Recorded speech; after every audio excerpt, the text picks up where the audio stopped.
In World of Warcraft, there's a dungeon called Uldaman, where you can find and recruit 3 lost dwarves who look very similar to the characters from The Lost Vikings on the Super Nintendo. Welcome to Professionally Casual Gamers, the podcast where 2 friends kick back after a long work week and casually talk about everything gaming. I'm your host, Alex, joined by co-host and Thor fanboy, Ralph. Thor fanboy? What? Yep, that's who you are. How have you been, man? I'm doing well. Do you want to tell the fans and listeners why you're a Thor fanboy? Oh my god. So yeah, what do you call it? With COVID, obviously trying to stay in shape or at least get back into shape. Yeah, trying our best. Yeah, trying our best. Using this app called Center. It's something that Chris Hemsworth made. It's like this workout app that gives you like recipes and then gives you a daily workout routine and a workout program. So I'm trying it out. It's not bad. I did the trial. I think I'm going to stick with it. So nice. What is he telling you to do today? Today, I think it's a rest day, but I think I'm going to do some VR boxing and some actual boxing just to kind of supplement that because I don't actually feel too sore today. So 2 days ago was super sore because it was leg day. Nice. Do you think Chris Hemsworth actually takes a rest day? That's the real question. You have to, man. You got to take rest days. You got to let your muscles. Dude, he's the god of thunder. God of thunder, dude. Actually, I haven't done a workout with Chris Hemsworth because because I'm in like the beginner stuff right now because I don't want to take it too hard because the one thing that I do end up doing is I go too hard when I start my workouts and I end up getting sick because my body's like overexhausted. So I'm trying to pace myself. So you need better stamina. I guess, yeah. Like my wife can attest to this. Whenever I start working out again, oh my god, I fucking hate you. You're the worst. You're the worst. I really walked myself into that one. Wow. I didn't have to do anything there. No, she can attest to this. What do you call it? Like usually when I start working out again, like during like the second week, I'll start getting a fever and I get sick. So you get a fever from going too hard? Yeah, kind of. Wow. So hopefully with some good boundaries within the workout, I'll be able to pace myself a little bit more. And remember to eat your fruits and vegetables, Ralph. Yeah, dude. That honestly is like just as important, to be honest. It's mostly probably about just diet. People just need to eat better. In terms of losing weight, yes. Yeah. But yeah. Not cool. bad. How are you? I am good. Started the new job this past week. That was super fun. Got into some video games, which we'll talk about in a hot second. But yeah, so today we're kicking off episode 25. Before we do get into the industry news, let's talk about what games we've been playing. Ralph, start us off. Sure, yeah. So I've gotten really deep into Persona 5 Strikers. I think I'm at 30 hours in. I looked it up because that's just kind of my MO, just to check howlongtobeat.com. Kind of, yeah. So it's kind of weird because How Long to Beat told me that it'd be around 40 to 50 hours, but I'm still on the 4th dungeon and there's 8 dungeons. So you're only like halfway done? I guess. I don't know. Maybe the latter half is a little bit speedier because there is a lot of like setup in the beginning. Yeah. So hopefully that does speed it up. And then the game's gotten significantly easier as I've gotten through with it. So it is very similar to the Persona 5 structure where you have a person, you have to go through the dungeon, you have to infiltrate, and then you have to change their heart. There is something interesting about these type of dungeons because they're not called palaces, they're called jails. And I don't want to spoil why that's the case. Yeah, I guess, yeah. There's a reason behind it. And it's very similar to Persona 5 structure, whereas each I guess they're not rulers anymore, they're called monarchs. Each monarch in the jail represents a 7 deadly sin. So shouldn't they be called like a jailer or a warden? Yeah, maybe, yeah. Good. I don't know. It's kind of I think I know why they're not called wardens, and I don't want to like spoil it unless you just want me to tell you. Nah, that's cool. I do plan on playing it. Okay. So yeah, like a couple months. I don't know. It's very similar. Each monarch is based on a 7 deadly sin, which is very similar to Persona 5. So yeah. I'm kind of wondering if it's going to be related to the final boss of the previous game. Because that would kind of make sense, because that's kind of where it's going through with. I do enjoy the little bit of the switch to how the monarchs are compared to the palace rulers. So I guess like slight spoilers, the palace rulers in Persona 5, they're all kind of like really scummy and they're like terrible people. True. And then in Persona 5 Scramble or Strikers, they are scummy, but the way they do it is that there's a reason for it. So each person, there's a reason why they become scummy. Like there's a driving force to why they became who they are, rather than they're just completely twisted. So that's a little bit more fascinating and interesting on the characters. Yeah, definitely more complexity to the villains. Yeah, because that is a good point. Because in Persona 5, they're just, for the most part, they're just like, I'm evil because I just am. And then, you know, the real purpose of those dungeons were to flesh out like your party members basically and the narrative, not really to showcase who the villains are and their side of the story. So like a good villain is one who like has a point in what they're doing. Yeah. I think there's two things. The game's gotten a little bit, actually like a lot easier for me as we go, just because they've started introducing some more mechanics where you can start cooking and then you can get some just things to like gain some SP, right? So that's kind funny because I'm just like it's Japanese not a games. Yeah, it's not a Japanese game. If you can't cook, or like if there's like a fishing mini game or something. Yeah. So they introduced cooking, so now I can just cook all of the healing items, all of the SP items that you need, the revival items. So that's kind of made it significantly easier, because on the first dungeon, you were so strapped for SP. Now I can just pump everyone with SP and use everyone's weaknesses, and it's a lot easier that way. So just inject them with that SP. Kind of. And then the other thing too is, one thing that I noticed is that you can tell that this isn't an Atlas game because the dungeon design is not very interesting. Rip. And so like they're all different. So the dungeons are all different in a sense, but the structure of what you need to do in each dungeon is the same. So when you go into a dungeon, there's like these 3 beacons that you need to get. You need to get an item from those beacons, and then from those 3 beacons, you need to leave, and then you have to find, I guess, the source of someone's trauma. And then from there, when you find the source of the trauma, then you find the boss. And it's the same for each monarch. So that doesn't change. So it's a little bit samey on that point, but it's still interesting. It's cool. But yeah, I'm thoroughly enjoying Persona 5 Scramble or Strikers. God, I hate those names. Yeah. I'm definitely going to try and finish it by this weekend. Cool. So the switch to, and we talked about this last week, the switch to like the more action-oriented gameplay, similar to the Dynasty Warriors games. Is that like working for you, or do you wish it was turn-based again like the other Persona games? I like it. I really like the Persona turn-based battle system. Yeah, I do too. So like I wouldn't want to like change that. But as a like pseudo spin-off sequel kind of deal, like I think it makes it interesting. It still definitely has that Persona, DNA within it, because even though what I like about Persona is that even if you're really strong, you can still get screwed over, right? Like if you make a mistake. And it's kind of the same thing with Strikers, right? So if you screw up and then you let weaknesses get like plowed into your team, then you can get wiped really easily. Okay.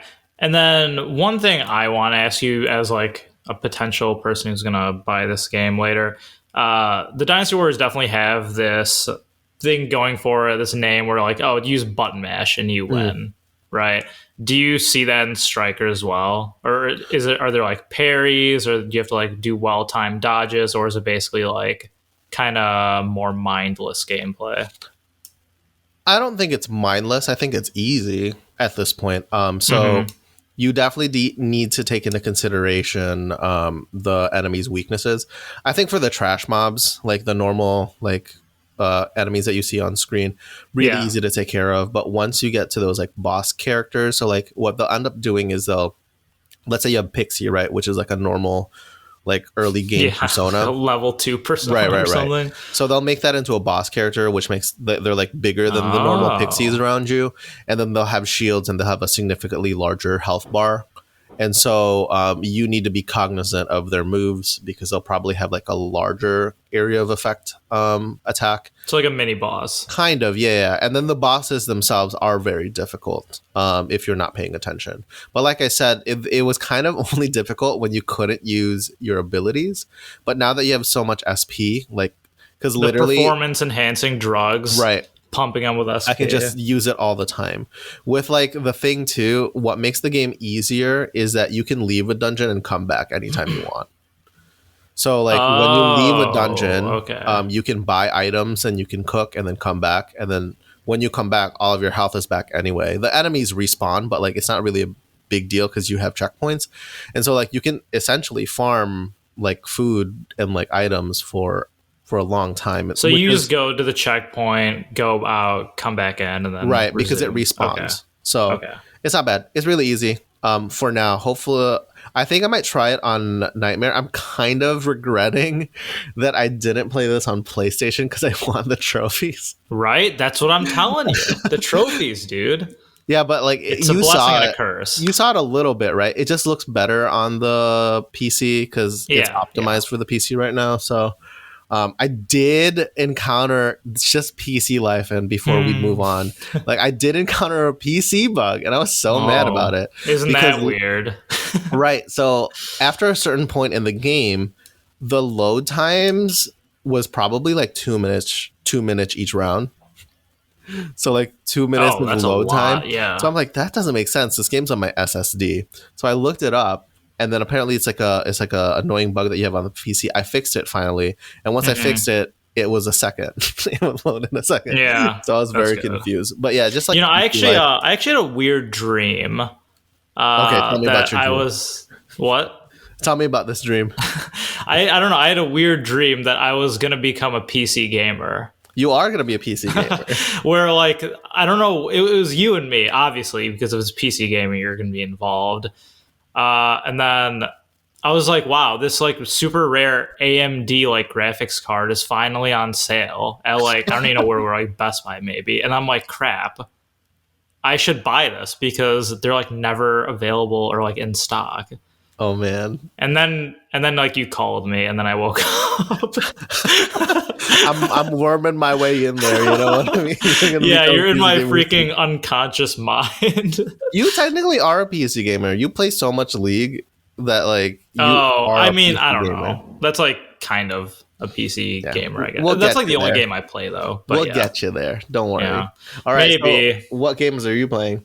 All right, so I've really only been playing Yakuza Like a Dragon, and oh man, I've been kind of harping on or hyping myself up during like a lot of these past episodes. Like the game is out, came out in like November on like current gen consoles, but the PS5 version just came out this past week, so I've really just been waiting for that. Like I've had the game for months. I'm like, I'm not going to start it on the PS4 version because there isn't like a cross save mechanic, which is really bizarre, and people were upset at that. So yeah, if like I started it on the PS4 version, I would need to restart when using the PS5 optimized version. So I just waited out, whatever. I had other stuff to play. So I'm playing it, and you and I both kind of share the sentiment that we know of the Yakuza series, we know that it's good, but we never really jumped on board with it. Right. So that's why I was really excited for this one because overseas, like the Yakuza series does super well, right? There's actually, there's a lot of games. There's six like numbered, there's seven, I guess, numbered titles before this game came out. But there's like a lot of side games and like spin-offs, including Judgment, which I think did like decently well. But it doesn't really get a lot of success over here in the West. I think likely because like it is called Yakuza, which, you know, is like the Japanese mafia, essentially. That's a double standard. Mafia 1, 2, and 3 did really well, Alex. In America? Yeah. No, but that's what I'm saying. Like, this is called Yakuza. So that is like something that's like straight up in Japan. I think I think most of the games use Japanese dub with English subtitles. Yeah. I don't remember if that was the case in Zero. You kind of played it more recently. Was that the case? No, it was definitely in Japanese. I don't think there was any English voice acting. That'd be so much investment, because if you think about it, a lot of it would be like, would have to be localized for 7-8 games. I don't know if Sega wants to do that. No, and that's what I'm saying. Like, these are some of the reasons why Yakuza is super well received over in the East, in Japan, but not so much in America. But then, I think the series... yeah, so I'll get to that in a sec. Nice. So then Yakuza 0 came out on PS4 originally, and then people were like, wait, like, the series, like, we're giving it a chance, and, like, it's super good.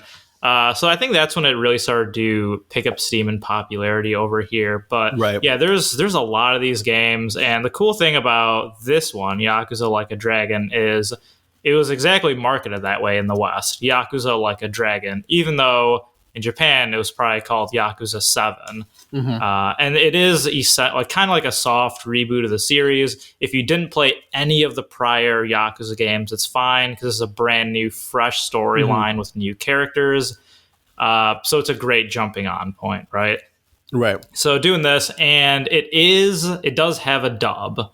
Okay. What are you playing? There are two voice options, Japanese and English. I am playing in English.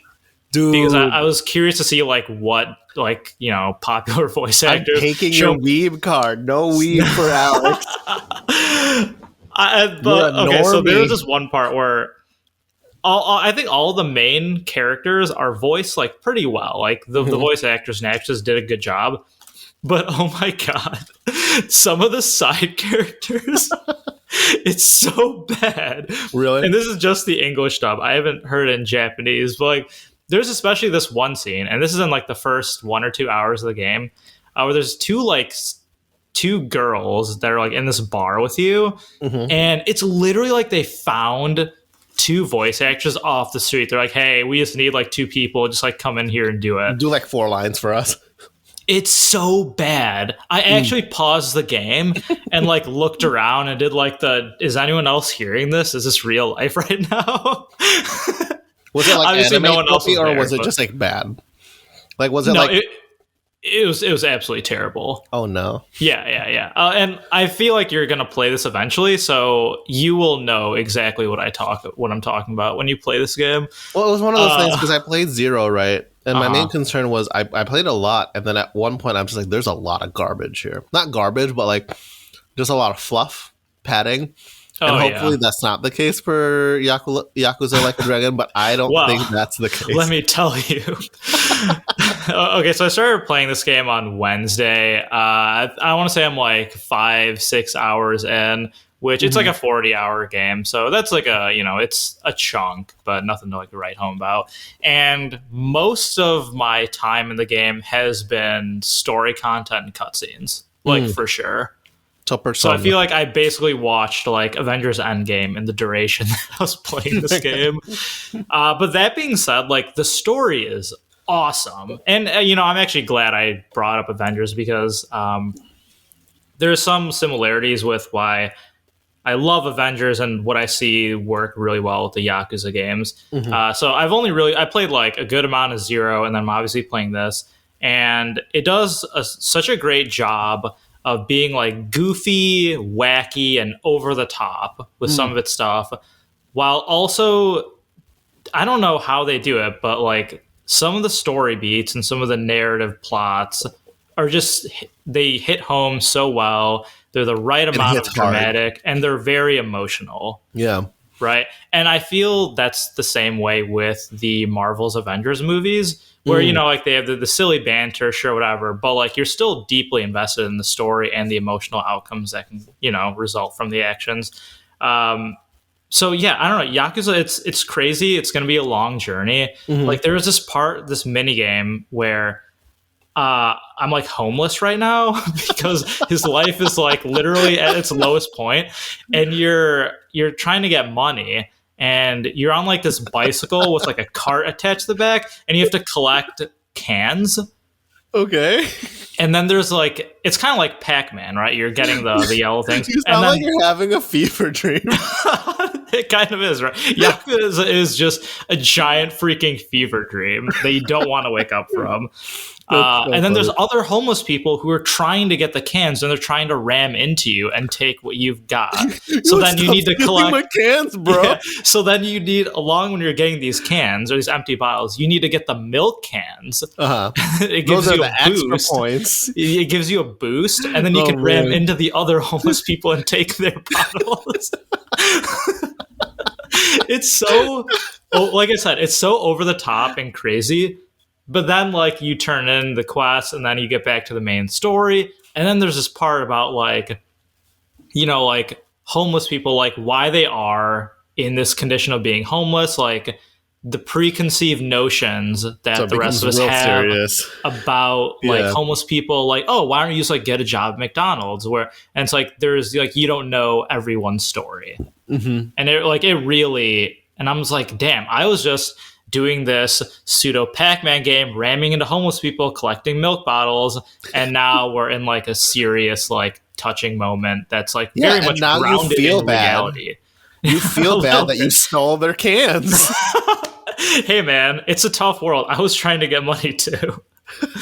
But yeah, it's crazy. I'm glad they're branding it in a way that makes it seem like, you know, well, it isn't, you know, a part of the main series. It is its own entry. So I hope it does well in the West. I know, like, on Reddit, on like the PS5 subreddit and PS4, like, people were hyped about this game and were looking forward to it. So yeah, I hope, like, financially it does well. I'm curious to see its numbers, because I would love to see more Yakuza games come over to the West with, you know, this amount of work done to the game itself. It's polished. It's a fun time. Yeah, I'll probably pick it up on PC. Yeah, I think it might be free on Game Pass, ? I don't know. Oh, no, I don't think so. The other Yakuza games are definitely on Game Pass. I don't know if this one is, because it's too, like, new. Yeah. And it's not first party. Probably eventually. Yeah, I'm hoping. Yeah. Yeah. I think it'd be weird to say, like, it wouldn't. So, because Game Pass, again, absolutely stellar. We'll, you know, later on in our budget gaming section, we'll talk about some new additions to that. But yeah, Yakuza Like a Dragon, super enjoying it. Yeah, we didn't even talk about the battle system. I guess I'll get to that next episode, because we should move on to other fun stuff, like this new segment we're adding, social media comments. No. It's a segment where we personally shout out. No. Yeah, Ralph got doubly just... I don't know why. Put on fire this last week. So this is a segment where we personally shout out some comments we got this last week from our social media platforms. Ralph, you want to take this first one? Sure. This comes from B-Wall. He says, Ralph was stated that he is a graphic snob and doesn't like spoopy games, likes Five Nights at Freddy's, ? LOL. Okay. First and foremost, I don't know. See, I didn't have a chance to listen to the last episode. I don't think I've ever said I liked Five Nights at Freddy's. You don't listen to our own content. No. I don't. Now I'm putting on fire too. Well, no, okay. If I said that I liked Five Nights at Freddy's, there might be a misunderstanding there. I've never played the Five Nights at Freddy's games. I don't like the look of them. I don't like the gameplay because I don't like scary games. Maybe it was related to the fact that I used to watch some streamers play Five Nights at Freddy's, and I enjoyed that. I liked watching streamers get scared over Five Nights at Freddy's. So you like to see other people in pain. Right, exactly. Okay. Just that like sadism? You. Like back in college, I made Alex play VR horror so I could watch him get scared. Like I made him play Resident Evil VR. And I never played the game, but I liked watching Alex. Yeah, terrible. I don't know why I signed up for that. Yeah, so my hands get sweaty. I don't like it. I don't think if I did say that I liked Five Nights at Freddy's, that is not correct. I do not like it. So he's not denying that he's a graphic snob, though. I am not denying that I am a graphic snob. I'm definitely a graphic snob. It's terrible. Do you think you've become more of a graphic snob since joining the PC cult? A little bit, yeah. Honestly, it's just one of those things where graphically it doesn't need to be amazing, right? Like Nintendo games are actually, I've been snobby with Nintendo games recently too. Yeah. But if I guess leads us into our next comment. Right. But if the art design for a game like holds up the game itself rather than relying on its graphics like Nintendo does, it's totally fine. It's more along the lines of like if it like looks like it's from the PlayStation 2 era or it just doesn't look correct, then I will call it out. Yeah. I mean, rightfully so. Like there was the Prince of Persia remake video. I mean, you're a graphic snob too. I was super heated about that. I don't even think you commented on it at all. I just went on a whole tirade about that. But yeah, I think we both have our graphic snob moments. Yeah, I don't know. I don't think we're too over the top about it though. Which leads us into our next comment by Paloma over on YouTube regarding the last Why episode. Is everyone piling on me? They stated this episode should be called "Ralph is not impressed." Oh no! Regarding the last what was episode this for Pokemon, I feel all like right, I'm a huge Pokemon fan. Yeah, it was about the Pokemon 25th anniversary. No, it's one of those things. Yeah. Right. Yeah. So this is definitely regarding Pokemon Legends of Arceus or Arceus. It's Arceus. Yeah. I'm pretty sure it's Arceus now. Pokemon Legends of Arceus. What do you call it? So that there was a new Pokemon that came out announcement for Pokemon Legends last week, and I just brought up that the Switch is showing its age. Mm-hmm. It doesn't look good. Ralph is not impressed, and I am not impressed. Will I still play it? Of course. I'm a huge Pokemon stan, but it's definitely something that Nintendo should be concerned about because there's other games that literally are going to break that system 2 or 3 years from now, and then the only games that are going to be left on the Switch, which is already starting to happen, are ports and Nintendo games. Yeah. So they need to check out for that because listeners, I don't know if you remember from a couple of podcasts ago, I did end up playing Immortals Phoenix Rising. I'm planning on jumping back into that on the PC. Are you though? I am. No, I really do. Okay. And that game doesn't look too graphically demanding, but when you see the Switch version, oh god! I haven't seen a side by side. It looks so bad compared to all the other consoles. So that's is it mostly in the draw distance? It's not even just draw distance. It's just I believe it's if I remember, it's 720p. And then they're just docked. It's 720p. I'm not sure, but it looks bad. And what do you call it? The one thing that happens with open world games to kind of save some of the graphics data is just they get rid of all the grass or they get rid of all the trees, and then that's kind of what it is. And when you compare it to the other versions, you'll definitely see a clear difference in how the game looks. I'm sure that if you just played it on the Switch and didn't see the other versions, you'd be fine. But if you had a point of comparison, you'll definitely notice it. Instead of grass, they just have a green ground. Yeah, the PS2 graphics, the PS2 graphics where they crisscross grass and then just put it on as a texture. That's kind of what it looks like. Yikes! Yeah. Okay. So yeah. Yeah, I don't know. I don't know when this happened, but I feel like I used to be, and I need to check myself because I'd be man, I'm being way too critical about this stuff. I may need to give it a better chance. But now you're that guy. I'm not that guy. You. I don't know. Apparently, to some people you games. Are. I play Pokemon games. True. Well, I don't know how we keep getting these transitions, but that leads us into some Pokemon news for the industry news. Hey. So Microsoft and Niantic, the devs who are behind Pokemon Go, share a glimpse of the future of AR gaming. So listeners, if you haven't already, definitely check out this video on YouTube. Just type in Pokemon Go and Microsoft or Microsoft HoloLens Pokemon.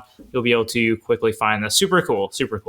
Niantic has partnered with Microsoft to create this proof of concept demo showing how the HoloLens 2 users could spot a Pokemon in the wild and feed it berries out of a typical gym battle with another player. It's important to note that the HoloLens is an AR machine, so you can walk around with it and use it anywhere, opposed to more VR-centered machines where you mostly just use them in a limited space. And, you know, in the video, you'll see some of the people wearing the Microsoft HoloLens too. And the actual tech, the hardware, it's getting smaller. It's still very obvious that like you have this giant machine on your face, but they're trying to get it to the point of like sunglasses. I think that's like the ultimate goal. Yeah, like if you compare that to like the first PlayStation VR, like in just like a few years, like we've come such a long way with it. So super excited to see what the future holds with this. Ralph, I'm sure you watched the video because you're, again, a huge Pokemon fan. So what are your thoughts on it? And also, let's see if you can put your money where your mouth is. The HoloLens is currently sitting at a modest $3,500. So you say you're a true Pokemon fan, but let's say if it came out tomorrow, would you buy it? Okay. All right. First and foremost, I think it's like a cool concept. I don't know if it's ready for prime time. I have a friend that works at Microsoft who loves talking about Microsoft stuff. Mm-hmm. And the one thing that he always brings up, and then the one thing that I always bring up, because I love VR and anything like VR or AR related, I'm super interested in. And I always ask him about HoloLens. And he always says that HoloLens is not meant to be a commercial product at the moment because it's way too expensive for commercial use, which kind of shows why it's $3,500. Yeah, $3,500. However, if it did come out tomorrow and then there was like a fully like blown out Pokemon game for AR and I had to pay $3,500 for it, I'll find a way. I'm not even joking. I'm being super serious. Sam, we're not buying the house. We're buying the HoloLens too. No, like I'm being super serious. I would figure out a way to get my hands on one. If it's one of those things where if the HoloLens becomes a commercial product, it's $3,500 and it has a like 5-year life cycle, like I would be totally fine investing in it. And that's kind of one of those things where, you know, I jumped into VR early, and it's just one thing that you recognize as an early adopter for new tech, that the evolution and progression of it. Yeah, kind of. And you just kind of like understand that you're always going to pay a premium until it becomes commercially viable. Yeah. Right. So if there was like a Pokemon AR MMO that you can walk around in the real world and find Pokemon, I'd be so in.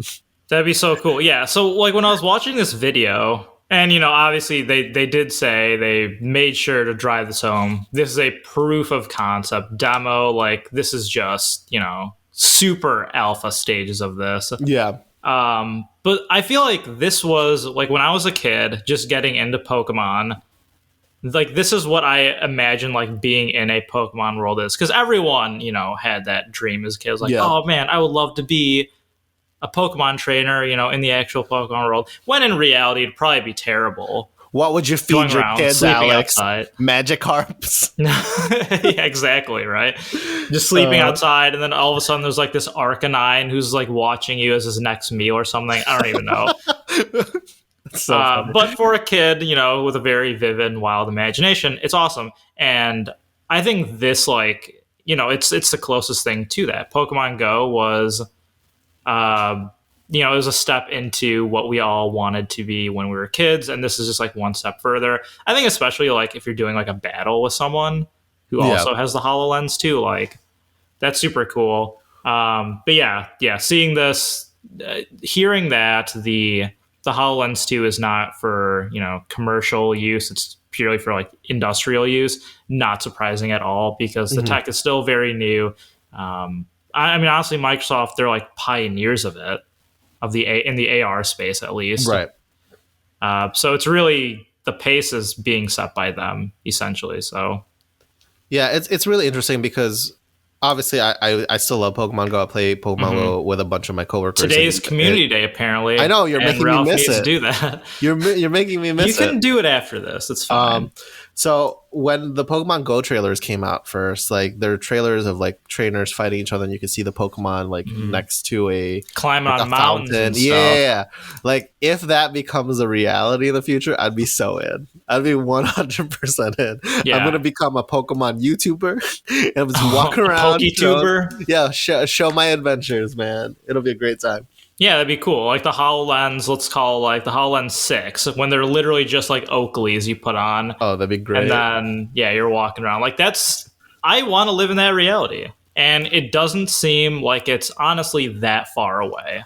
Oh, man. I feel like it'll be in our lifetime. You're going to see 40-year-old Ralph with a backpack walking around trying to be a Pokemon master. You're like, well, I do have kids, but there's also this Squirtle that's, a few miles away. So I'm going to go and catch those. Yeah. I don't want to digress too much, but I do remember leaving work one day for lunch and like driving 20 minutes away to get a Pokemon. And I'm not joking. What Pokemon was it? Was it worth it? I believe it was a starter. And this was one of those, like, this was like before Pokemon Go kept on crashing still. Oh, man. I played it for like the first week and it couldn't hang. So I'm like, all right, I'm kind of over it. But so I don't know. It still has a dedicated fan base. I feel like if when the HoloLens becomes commercially used and more available, they could make some serious progress with their game with that. I think it'd be cool. Awesome. All right, and next piece of news, the 4K Switch is finally making some headway. According to Bloomberg, a 4K capable Switch is on its way to launch this year. The new quote-unquote system will have a 7-inch OLED screen with 720p output in handheld mode and 4K in docked mode. The current Switch has a 6.2-inch LCD screen with 720p output in handheld and 1080p in docked mode. Rumors began surfacing about this console, I want to say like spring of last year in 2020. So, I mean, I'm not like terribly surprised to hear more news about it, but it's cool knowing that we will probably most likely see it this year, maybe around like fall time, when the holidays start coming up. So, Ralph, is this good? Is this bad? Is this a waste of time? Should people upgrade to this new Switch when it launches? It's interesting, right? Because seeing that they're looking for a Switch that's 4K capable lets us know that it's going to have a little bit more power behind it. What is weird to me and it kind of creates a weird dissonance in my head where they're saying that they're going to have a 4K capable Switch, but the output for a handheld Switch when it's on handheld is only 720p, which is very confusing. Yeah, that is kind of strange. So it's weird that they couldn't bump it up to, and I'm sure there's an output that's between 720 and 1080. Yeah, it's 900, but it's just like a weird thing because 4K is a huge jump from 1080. It takes up a lot of graphical power. So if you have a console that is able to, output a 4K image or have games that output in 4K, I don't understand why the OLED screen is going to be 720p. That's very confusing to me because even your phones, they output at 1080, right? So so that's a little bit weird. I know that I believe they're partnering with Samsung, and so the reason they're doing OLED is so that the Switch has better battery life. Maybe that's the case. OLED 720p screen is much cheaper than a 1080p screen. Yeah, maybe. Those are some of the rumors as to why, kind of trying to justify this move. It is what it is, but I don't mind that personally because I feel like I play my Switch dominantly in docked mode. That's weird. I don't play it in docked at all. I don't usually play it in docked. There's usually two camps when it comes to Switch. There are people that never play docked and the people that only play handheld. So. Yeah, although I will say, back when I was visiting my family or my friends out in the burbs more, I would play it on the train. Yeah. Maybe once every other week or something. So, yeah. And then obviously, for flights and stuff, handheld Switch mode is, clutch, super clutch. So regarding if this is a good or a bad idea, I think it's a necessary step honestly. I don't even think if it's a good or bad. I think it's necessary for Nintendo to do this. I know there was an interview floating around last week where the president said that they always feel as though they're in free fall, and they're always threatened. Even though the Switch is doing well, that's all they have now, right? So they don't have a DS anymore, and the Nintendo Switch at this point is, I believe, 4 years old. So in the span of a console life cycle, it's usually like 7 years, but in Nintendo's case, what they brought up in the interview, it's roughly around 5 or 6 years. So the Switch is getting at the end of its life cycle, if it's kind of representative of Nintendo's past. But I think what they're going to end up doing is extending the life cycle of the Switch similarly to how they did the DS. And so hopefully they need to get a large leap in iteration for us to kind of keep on investing on the Switch. Because I think at this point, the Switch is really great. People love their Switch, and obviously it was the best-selling console in 2022 or 2020. Sorry, because of the pandemic. With Animal Crossing. Right. Yeah, and a lot of people started jumping into video games again. But I think in a year or two that might lose its luster. I don't know. We'll see. It's Nintendo, so they always kind of figure things out. Unless you're Alex, and Alex just wants them to fail and wants them to be third-party studio. Here's the thing. I just want Super Smash Bros. With good not wireless, net play. Net code. That's all I want. And Nintendo can't do it. Although apparently they're revamping their netcode and their online services. So we'll see. I don't know. It's easy to kind of kick Nintendo when they're down, especially when you compare it to the Series X and the Series X, Series S, and then PS5. But they really are the only ones doing handheld consoles, and being an adult with disposable income, and then when the world goes back to normal and travel become more of a thing, just being on the road for whether that's taking public transit to work or just going on trips, whatever, the Switch will be clutch. It'll be very useful in that manner. So, I mean, I hope they can continue to work and iterate on the Switch, because it's a really cool concept. Yeah. Of having it as a home console and on the go. So, yeah, I don't know. I hope it works out. I hope they can stay relevant. Yeah. Would you upgrade? Because at this point, I don't think I would. The only reason I would upgrade my Switch is if there was a game that could only be played on the new Switch, I guess. Unless if this is an iterative Switch, like a Switch Pro or PlayStation 4 Pro, kind of in that vein, I don't think I would upgrade, because even at this point, I barely play my Switch, honestly. Same. I used to play my Switch a lot when I was traveling, to and from work. But I don't play my Switch as much as I used to. I play a lot on PC now, and there hasn't been any games that have really been exciting to me on the Switch. The only reason I would upgrade to 4K is if there was a game that needed to run on the next Switch. If not, I would just play on my normal Switch. Yeah, I don't know if I would. I know GameStop normally has really, I don't know if they're really good, but good enough deals where it's hey, if you trade this console in towards this one, we'll give you, I don't know, X amount of dollars. An extra $200. Yeah, which honestly goes a long way. Right. It's because they're selling your console at the same price. Right. So if they had any sort of deal like that, I would be a lot more inclined to, especially if the world is going back to normal around the time this launches. So maybe, I don't know. And then, if this does launch towards the holiday season, you have both the Pokemon games coming out. So that might be a good formula for success. Are they saying that it's launching this year? Bloomberg is saying it will launch at the end this of year. 2021. Interesting. They're not saying why. I would assume around holiday season, because it's just so what you're telling me typically. So what you're telling me, the Pokemon Company had a new dev kit for a Switch, if it's true, that runs 4K, but the Legend of Arceus still runs like garbage. Damn. Are you telling me you're not impressed? I'm not impressed. Right? Like, that's a valid point, right? Like, no, you're telling me that the Pokemon Company has a dev kit for a new Switch. I would imagine they do. Yeah. Right? And it still runs like garbage. Maybe they just, because again, none of the 4K Switch news has been from Nintendo. It's all been leaks, like, honestly. Right.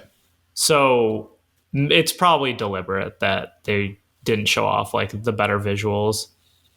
I'm just saying that. I don't know. If that was the case, I'd fire that marketing team. Damn.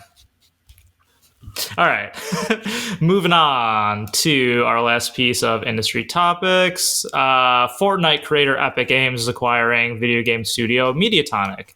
It wouldn't be a week in the industry without another video game acquisition, Ralph. For an undisclosed amount of money, Epic has bought Tonic Games Group, or more commonly known as Mediatonic, the guys behind Fall Guys, the hit indie game that came out last summer. Here's a statement by Dave Bailey, who is the CEO and co-founder of the Tonics Group. At Tonic Games Group, we often say that everyone deserves a game that feels like it was made for them. With Epic, we feel like we have found a home that was made for us. They share a mission to build and support games that have a positive impact, empower others, and stand the test of time. And we couldn't be more excited to be joining forces with their team. Ralph, as someone who plays, or at least watches his wife play Fall Guys, do you think this is good for the future of Fall Guys? And who benefits more from this, Mediatonic or Epic? Honestly, I think Mediatonic would benefit more from this. I think this play is really, like I said, we're not like within those discussions. Like, we're not part of that group. Unfortunately, but put us in there. I think this play is really for Mediatonic. I think they have an understanding that they found a hit, and they're going to ride this game for the next 8 years. So I think what the plan is to make Mediatonic, or Fall Guys in this case, another what do you call it? What's the game that Epic makes? I'm like totally blanking Fortnite right now. Yeah, they're going to make this another Fortnite, right? But just like not a shooter game. It's a battle royale for like more casual players. And I guarantee you that Epic Games sees the amount of player base that they have, the amount of active players that they have. Even though people say that Fall Guys is kind of like fizzled out, I'm sure there is a reason that Epic Games was very interested in this acquisition. So I think overall, I think Mediatonic is going to be very, like, it's going to benefit them a lot.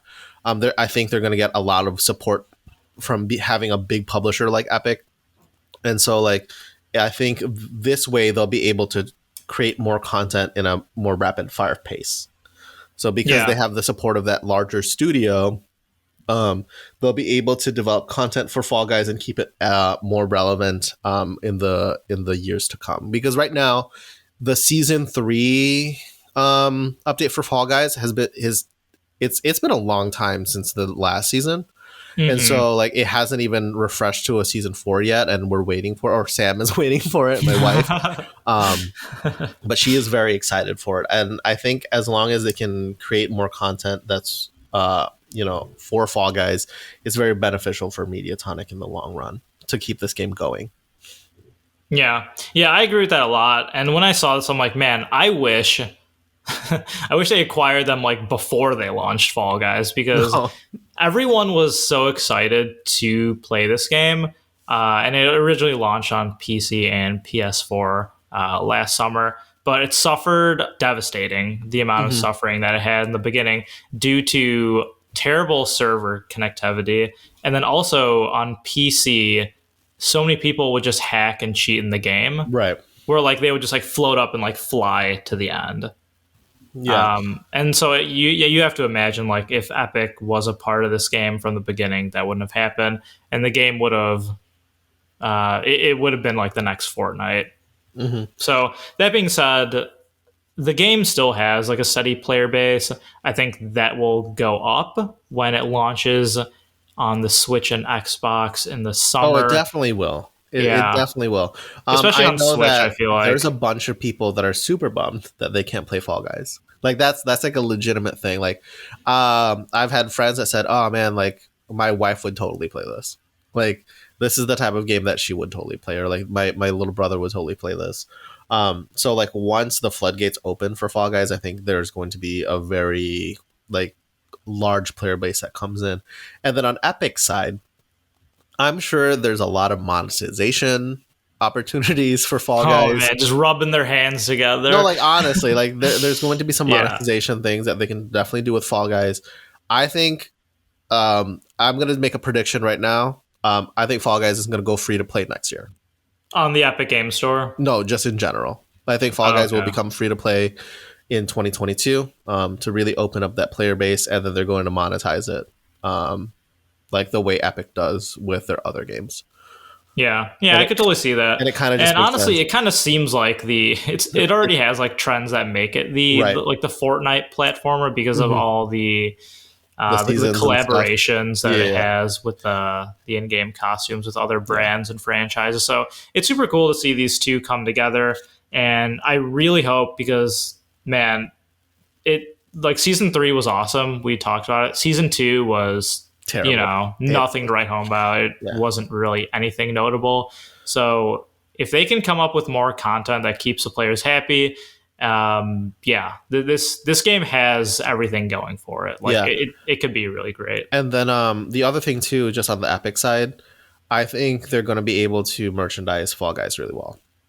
Yeah. Like Fall Guys plushies, it could be like you can dress them up with whatever. Right, no, it could be like the next Build-A-Bear, right? Yeah.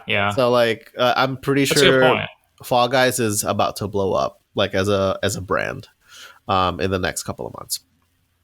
Cool. Yeah, I'm really happy to see that. Their community manager and their social media outreach is it's awesome. Like they're so involved in their community, and you just have to love that. Yeah. Before we move forward, I've been checking their Twitter regularly just so that I can see when the next season drops. But they do this thing called they ask their community to make like Fall Guys costume ideas, and they'll post it on the whatever.